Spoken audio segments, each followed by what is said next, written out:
আসসালামু আলাইকুম রহমতুল্লাহ। কাছের এবং দূরের আমার বন্ধুরা এবং আমার প্রাণপ্রিয় ছাত্রছাত্রীবৃন্দ, ইসলামের ইতিহাস প্রথম পত্র, মানবিক একাদশ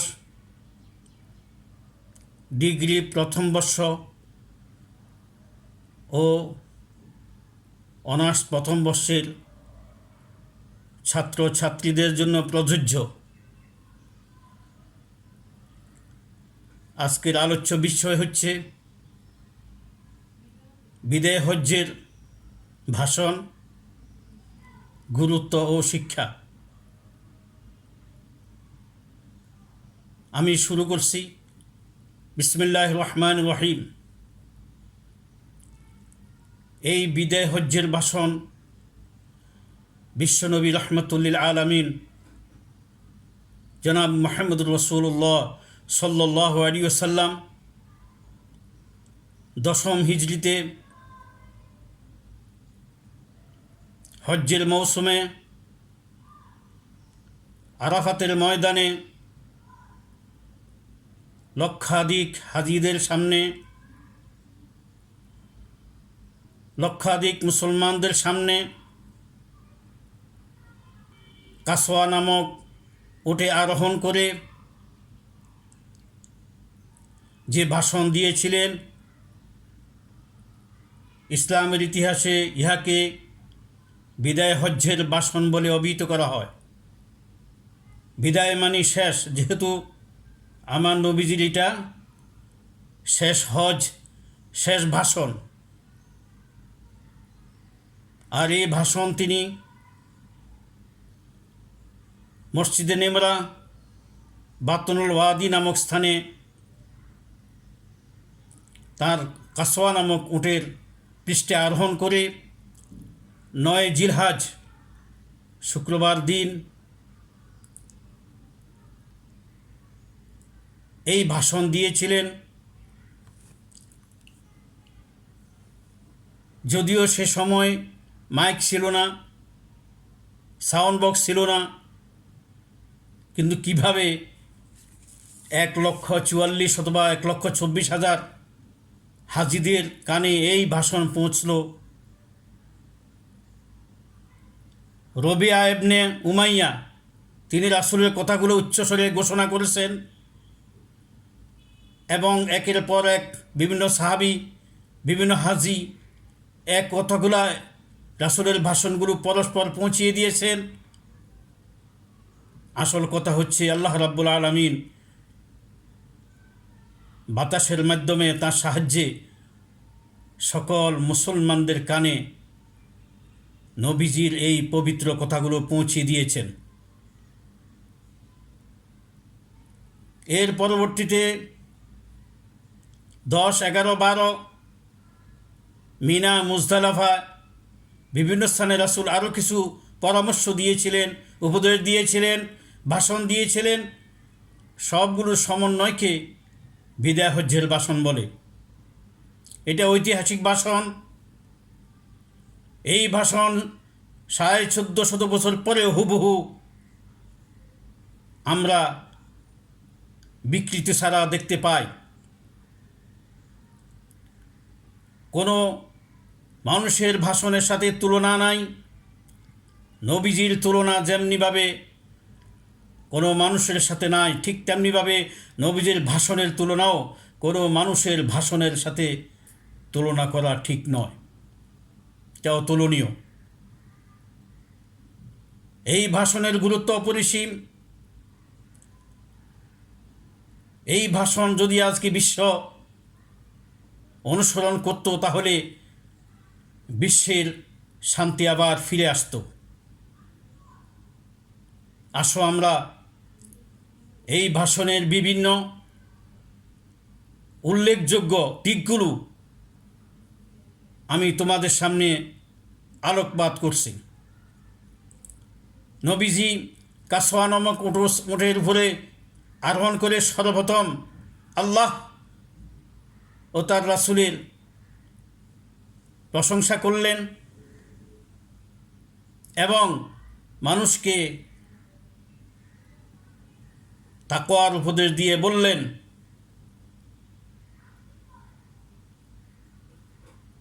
হে মানব মণ্ডলী, মনোযোগ দিয়ে শুনো। আজকের পরে আর হয়তো তোমাদের সাথে আমার আর দেখা নাও হতে পারে। সুতরাং আজকের এই দিন, এই মাস, এই স্থান যেমনি পবিত্র, ঠিক তেমনিভাবে তোমাদের রক্ত, তোমাদের জীবন, জানমাল, ইজ্জত আবরু তেমনিভাবে পবিত্র ও পরস্পরের জন্য হারাম। সেই জন্য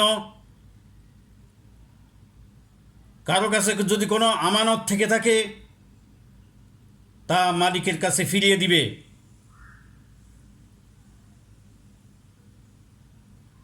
হে মানব মণ্ডলী, সাবধান! জাহেলিয়াতের সকল রীতিনীতি, বর্বর যুগের, মূর্খ যুগের সকল সংস্কৃতি, অপসংস্কৃতি আমি আমার পদতলে পেস্ট করলাম। 2 পায়ের নিচে আমি আজকে এগুলোকে পেস্ট করে দিলাম।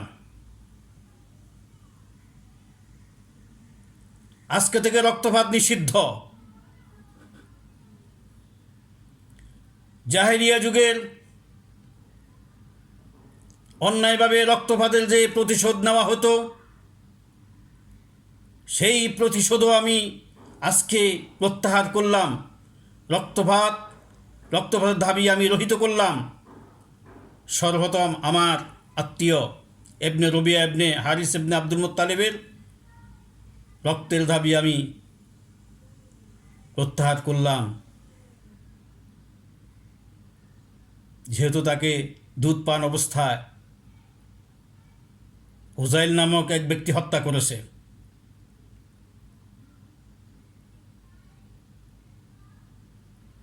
এই মানব মণ্ডলী শুনে রাখো, খবরদার জুলুম করো না, অত্যাচার করিও না, অত্যাচারিত হইও না।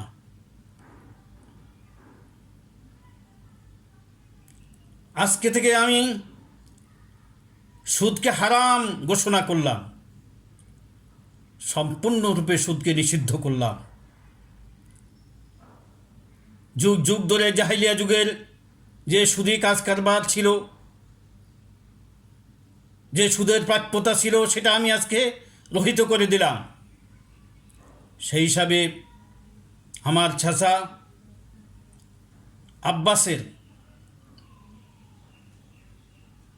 যে সুদের দাবি ছিল সেটা আমি প্রত্যাহার করলাম, মওকুফ করে দিলাম। এখন থেকে পূর্বের কোনো সুদের টাকা নেওয়া যাবে না, তবে মূলধন হস্তান্তরযোগ্য।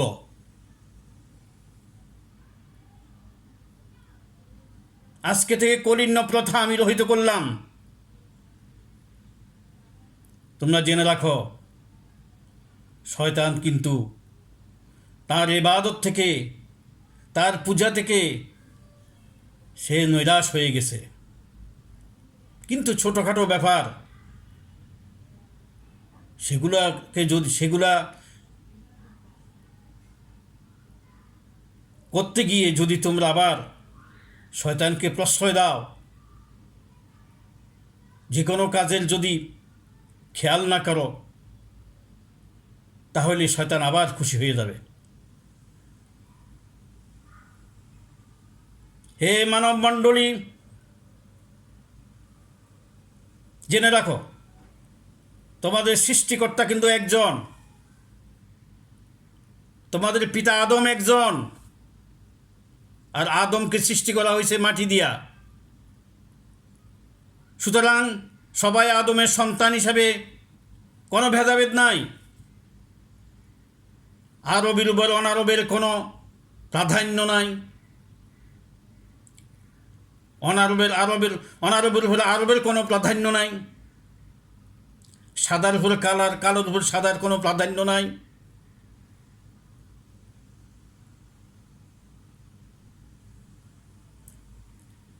মর্যাদা শুধুমাত্র তাকওয়ার উপরে নির্ভর করবে। মানুষের মর্যাদা মাপকাঠি হবে, মর্যাদার মাপকাঠি হবে একমাত্র তাকওয়া বা আল্লাহ ভীতি।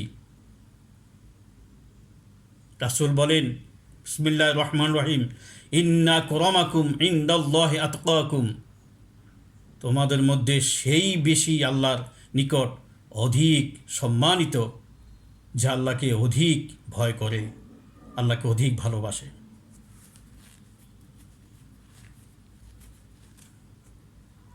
হে মানব মণ্ডলী, নারীদের ব্যাপারে আল্লাহকে ভয় করো।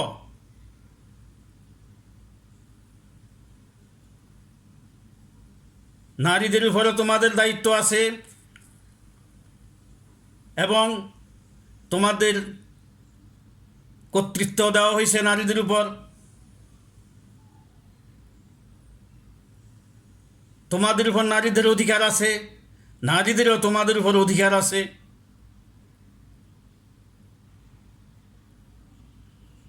তোমাদের অধিকার হচ্ছে নারীরা নিজ স্বামীর বাড়ি, বিছানা এবং সতীত্বে কাউকে সুযোগ দেবে না। যদি তারা সীমা লঙ্ঘন করে তাহলে তাদেরকে শাস্তি দেওয়ার অনুমোদন আল্লাহ দিয়েছে, অনুমতি আল্লাহ পাক দিয়েছেন। তাদেরকে মৃদু প্রহার করবে সংশোধনের উদ্দেশ্যে, তবে তাদের চেহারা আঘাত করা যাবে না, শরীরে কোনো ছিন্নের চিত্র আঁকা যাবে না, অর্থাৎ শরীরে এমন ঝোলালো কোনো আঘাত দেওয়া যাবে না। যেহেতু তাদেরকে সংশোধনের উদ্দেশ্যেই শরীরের আঘাত না দিয়ে মনের আঘাত দিবে, প্রয়োজন বোধে বিছানা পৃথক করে দিবে। যদি তারা ফিরে আসে এবং যে সমস্ত নারীরা সঠিক পথের অধিকারী, তাদেরও কিছু অধিকার তোমাদের উপর আছে। সেটা হচ্ছে তোমরা তাদের সঠিকভাবে, ন্যায়ভাবে এবং তাদের দাবি অনুযায়ী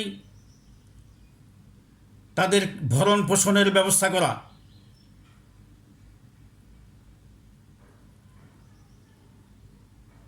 তাদের সাথে ভালো ব্যবহার করা, তাদেরকে উপদেশ দেওয়া, অত্যাচার না করা। মনে রেখো, আল্লাহ রাব্বুল আলামিনকে সাক্ষী করে তার কালিমা দ্বারা, অর্থাৎ তার বিধান দ্বারা তাদেরকে তোমরা নিজের স্ত্রী হিসাবে গ্রহণ করেছ।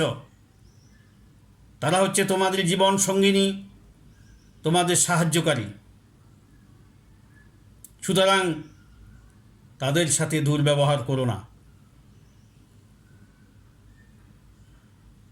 হে মানব মণ্ডলী, মুসলমানরা পরস্পর ভাই ভাই।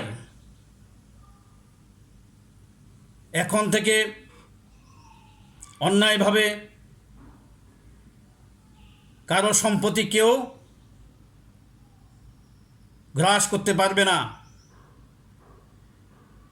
অন্যায়ভাবে কারো সম্পত্তি কেউ বিনা অনুমতিতে ব্যবহার করতে পারবে না। হ্যাঁ, যদি কেউ স্বেচ্ছায় কাউকে কোনো কিছু দিয়ে দেয় সেটা ভিন্ন কথা।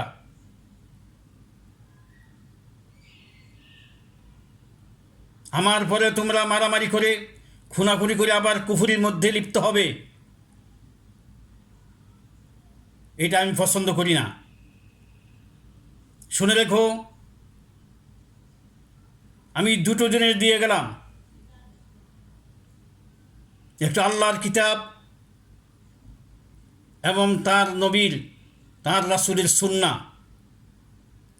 যতদিন পর্যন্ত এই দুটো জিনিসকে তোমরা আঁকড়িয়ে ধরবে, শক্ত করে ধরবে, ততদিন পর্যন্ত তোমরা পথভ্রষ্ট হবে না, গোমরাহ হবে না, এবং কিয়ামত পর্যন্ত তোমাদের উপরে কেউ প্রাধান্য বিস্তার করতে পারবে না, তোমাদেরকে পদানত করতে পারবে না, তোমরাই বিজয়ী থাকবে।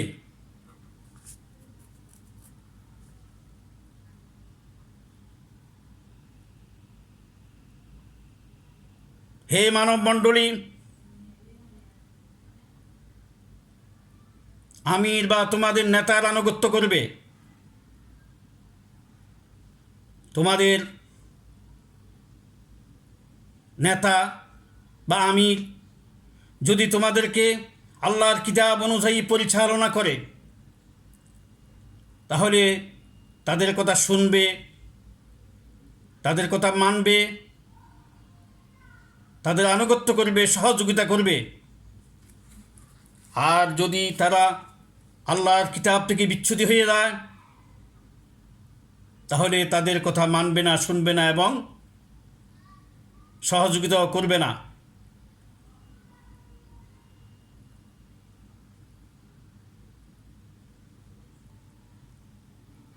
হে মানব মণ্ডলী, আমির যদি তোমাদের হাবশী কৃতদাসও হয়, কালো রঙের লোকও হয়, তারপরও তার কথা মেনে নিবে।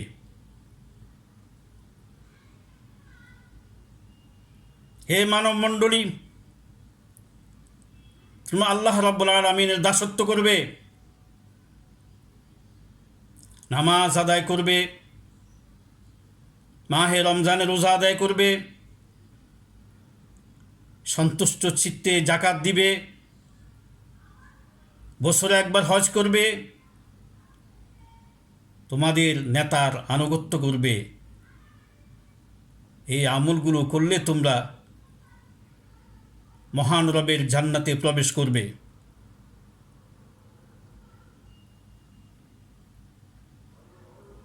সাথে সাথে তোমাদের আরেকটি বিষয়ের দিকে আমি দৃষ্টি আকর্ষণ করছি। তোমাদের দাস দাসীর হক আদায় করবে, অধীনস্থদের অধিকার আদায় করবে। বিশেষ করে তোমরা যা খাবে দাস দাসীকে তাই খাওয়াবে, যা পড়বে দাস দাসীকে তাই পড়াবে।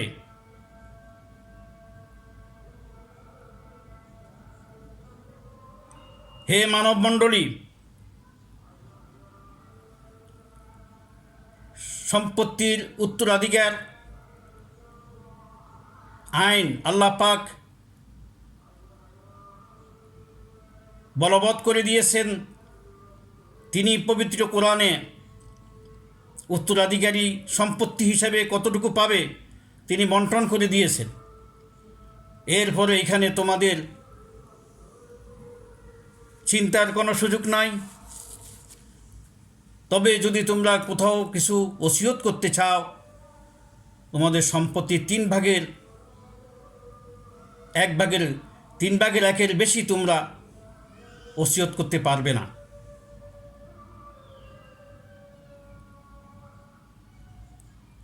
হে মানুষ সকল, মনে রেখো, যার বিছানায় সন্তান জন্মগ্রহণ করে এই সন্তানের মালিক সেই। এই সকল ব্যাপারে তোমরা বাড়াবাড়ি করো না। যদি কোনো বিবাহিত পুরুষ নারী জেনার কাজে লিপ্ত হয়ে যায়, বেবিচারিতে লিপ্ত হয়ে যায়, তাহলে তাদের শাস্তি হচ্ছে প্রস্তরাঘাত, পাথরে আঘাত দিয়ে তাদেরকে শাস্তি দিবে, যাতে এই গর্হিত কাজের আর কোনো সাহস না পায়।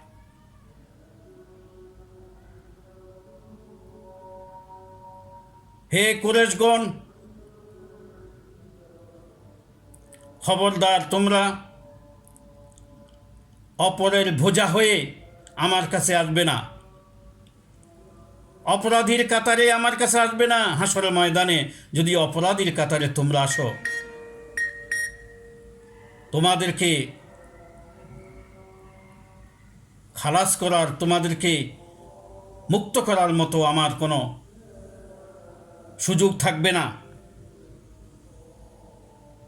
তোমাদের আমল দেখে জনগণ আমল করবে।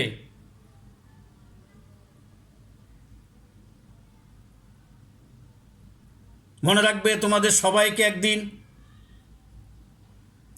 আল্লাহর কাছে ফিরে যেতে হবে।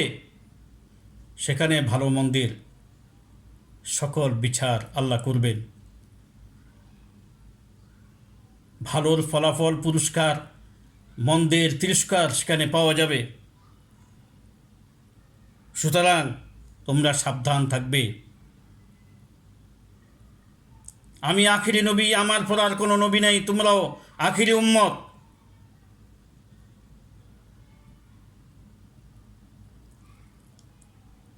এরপর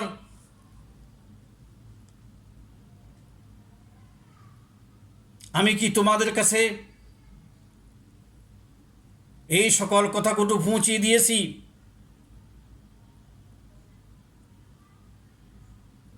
হাল বাল্লাগতু, আমি কি পৌঁছিয়ে দিয়েছি? নবীজি এই বলে কয়েকবার জিজ্ঞেস করে উপস্থিত মুসলিম জনতা তারা স্বীকৃতি প্রদান করেন, হ্যাঁ বাল্লাগদা ইয়া রাসূলুল্লাহ, আপনি পৌঁছাই দিয়েছেন। তখন বিশ্বনবী রহমতুল্লাহ আলামিন আকাশের দিকে তাকিয়ে 3 বার বললেন, হে আল্লাহ, তুমি সাক্ষী থাকো, তুমি সাক্ষী থাকো, তুমি সাক্ষী থাকো, আমি পৌঁছিয়ে দিয়েছি। এরপরে তিনি সবাই ঘোষণা করলেন, বাল্লিগু আন্নী ওয়ালাউ আয়া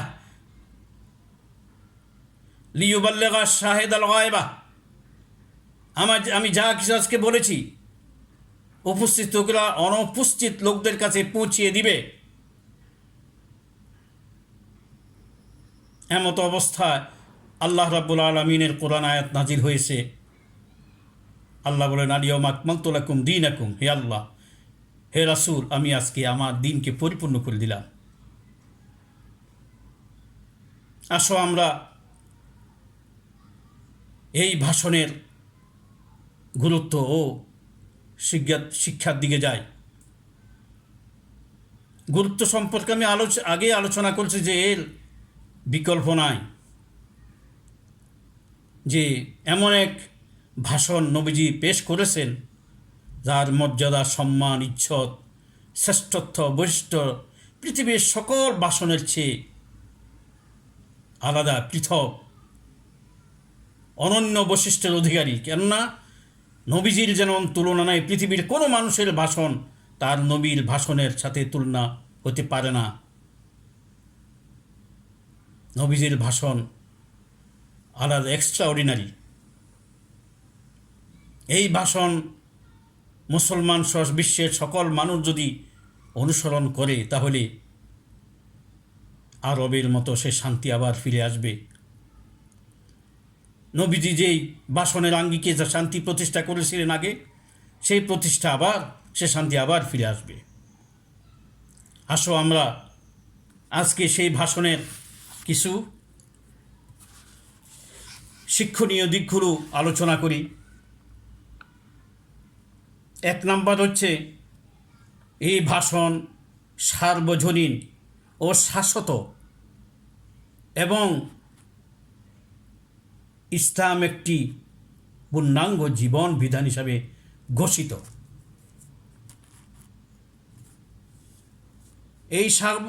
এই ভাষণ শুধুমাত্র মুসলমানদেরকে যদিও সামনে রেখে দেওয়া হয়েছে, কিন্তু হে মুসলিম জনতা বলে রাসূল ঘোষণা করেন নাই। বলছেন, হে মানব মণ্ডলী, হে মানুষ, সুতরাং এই ভাষণ যদিও মুসলমানদের সামনে দেওয়া হয়, কিন্তু এটার উদ্দেশ্য, এটার শিক্ষা সকল মানুষের জন্য, পৃথিবীর সকল জাতির জন্য, দলমত বর্ণ নির্বিশেষে, সকল ধর্ম, সকল বর্ণের, বিশ্বের সকল পেশাজীবী, সকল মানুষের জন্য এই ভাষণ প্রযোজ্য।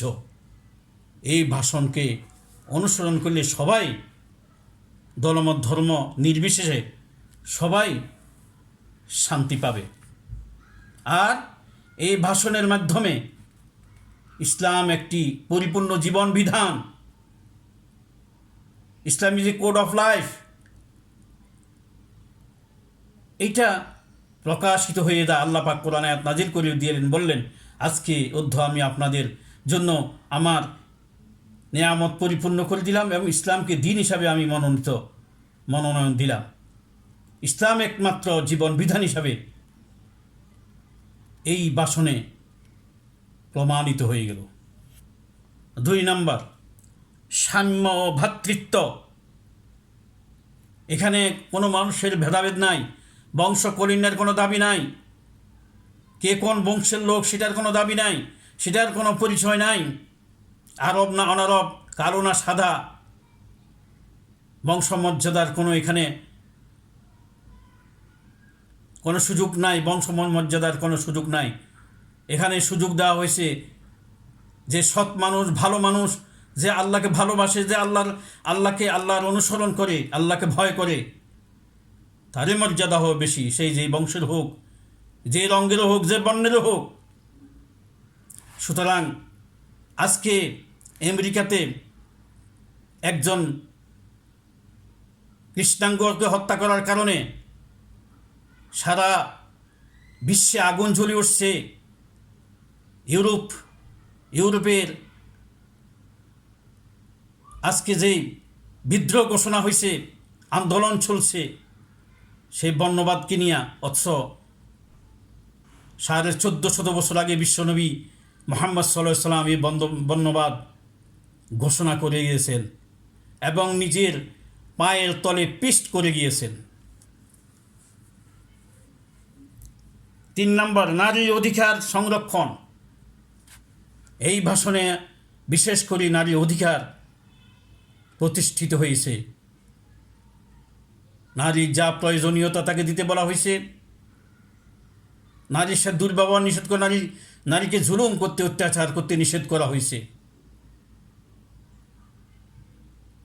4 নম্বর, মানুষের অধিকার প্রতিষ্ঠা। মানুষের জীবনের নিরাপত্তা দেওয়া হয়েছে, ধন সম্পত্তির নিরাপত্তা দেওয়া হয়েছে। অন্যায়ভাবে খুনাখুনি করা যাবে না, কারো ধন সম্পদ গ্রহণ করা যাবে না। সুদ, ঘুষ, অন্যায় অনাচার থেকে মানুষকে মুক্ত করা হয়েছে, মুক্ত ঘোষণা করা হয়েছে। বিশেষ করে কর্মচারীদের অধিকার নিশ্চিত করা হয়েছে, অধিকার নিশ্চিত করা হয়েছে। দাস দাসীকে তাদের মানুষের মতো আচরণ করার জন্য এখানে বলা হয়েছে। 5 নম্বর, আল্লাহর কিতাব রাসূলুল্লাহ সাল্লাল্লাহু আলাইহি সাল্লামের সুন্নতের গুরুত্ব দেওয়া হয়েছে। এই বারবার বলা হয়েছে আল্লাহ এবং রাসূলের কিতাব অনুযায়ী, বিধান অনুযায়ী তোমরা চলবে। তাহলে পৃথিবীর কোনো শক্তি তোমাদেরকে পদানত করতে পারবে না, পরাজিত করতে পারবে না, পদধরিত পারবে না, গোলামের জিনঝিরে আবদ্ধ করতে পারবে না। তোমরাই উপরে থাকবে, তোমরাই নেতৃত্ব দিবে, তোমরাই শ্রেষ্ঠ হিসাবে থাকবে যদি তোমরা এই 2টা আঁকড়ে ধরো। লান তাদিল্লু, কখনো তোমরা পদভ্রষ্ট হবে না। দুঃখজনকভাবে আজকে আমরা আল্লাহ এবং রাসূলের আদর্শ থেকে, সুন্নাহ থেকে, আল্লাহর বিধান থেকে বিচ্যুত হওয়ার কারণে সারা বিশ্বে আজকে আমরা লাঞ্ছিত, বঞ্চিত, নিপীড়িত, নির্যাতিত, পদধরিত, গোলামের জিঞ্জিরে আবদ্ধ। কেননা আমরা কোরআন সুন্নাহর আদর্শ থেকে আজকে আমরা বের হয়ে গেছি, যার কারণে বিশ্বে আমরা মার খাচ্ছি একজন কৃষ্ণাঙ্গকে মারার কারণে সারা বিশ্বের সকল রাষ্ট্রে আগুন জ্বলে উঠছে, অথচ ফিলিস্তিনি মুসলমানদেরকে হত্যা করতেছে এর চেয়ে করুণভাবে, অত্যন্ত হৃদয় বিদারক হিসাবে কাশ্মীর, ভারতে এবং মায়ানমারে, সিরিয়া, লিবিয়া, ইরাকে, আফগানিস্তানে যেভাবে মুসলমানদের রক্তক্ষরণ হচ্ছে একের পর এক, পাখির মতো মারা হচ্ছে, পশু পাখিরও মারার যেই কায়দা তার চেয়েও অনেক নিকৃষ্ট আকারে তাদের হত্যা করতেছে, কিন্তু কোনো শব্দ নাই, যেহেতু তাদের সাথে তাদের পক্ষে কেউ নাই, যেহেতু তারা আল্লাহর পক্ষে নাই, আল্লাহর বিধান থেকে বিচ্যুত হয়েছে, আল্লাহ তাদের পক্ষে নাই।